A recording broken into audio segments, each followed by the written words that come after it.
What's up, YouTube? So lately there's been a lot of motivational quotes and personal development advice around this whole idea of, oh, the world is a meritocracy and it's a great place, and if you work hard you deserve to be there. Well, I think that's too extreme, because there are plenty of situations I see where people are just pretty darn lucky.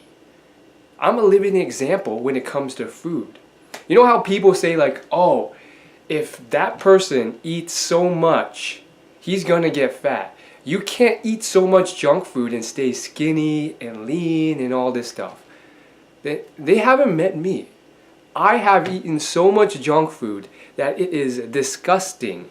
Now, arguably, in the last couple years, I've kind of dialed it back in preparation for when I get really old and my metabolism slows. But when I was younger, I could eat like 4 or 5 servings of the worst type of food.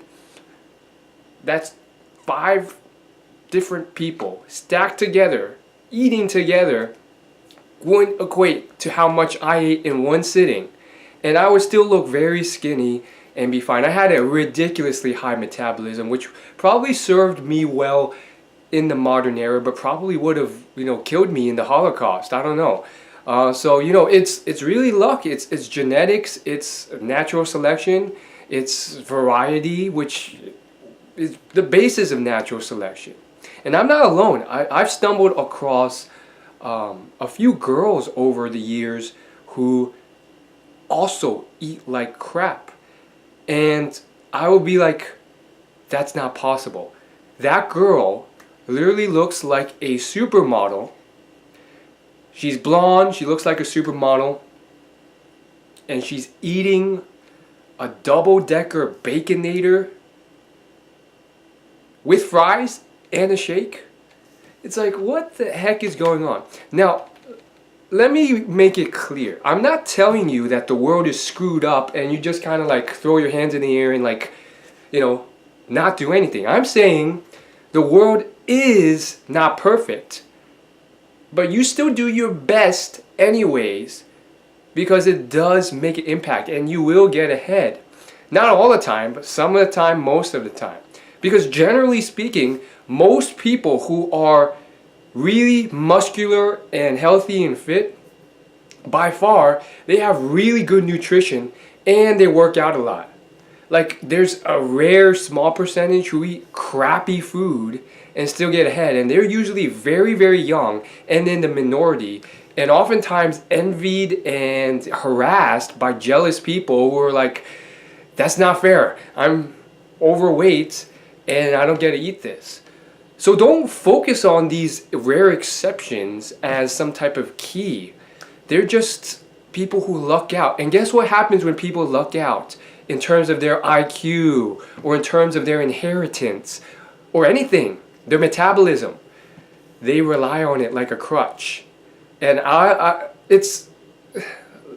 I'm guilty of this when it comes to food as well.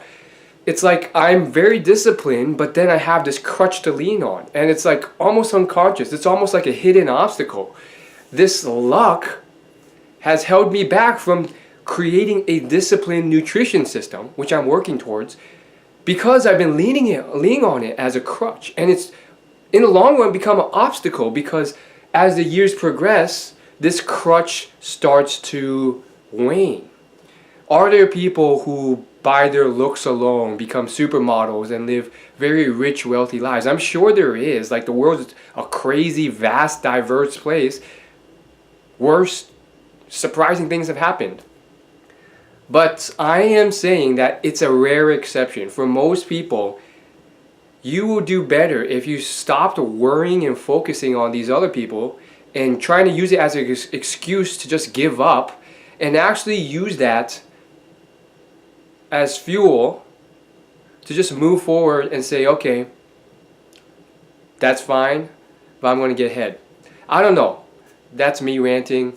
Hopefully this video helped. Thanks for watching, and I'll see you in the next video. This video was truly inspired by all those people I've seen where I was a bit jealous, maybe more than a bit jealous, and envious and maybe resentful, because they were like It's just like, it's not fair.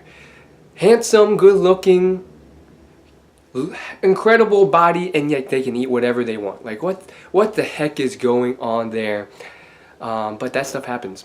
That stuff happens, and it's stupid. It's like, if someone has achieved your dream life or shows you it's possible, that should be inspiration for hope that maybe you can achieve something similar, rather than like to tear them down.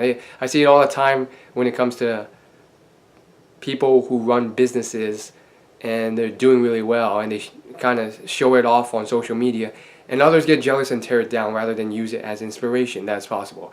That's all I gotta say. Thanks for watching. I'll see you in the next video. Subscribe.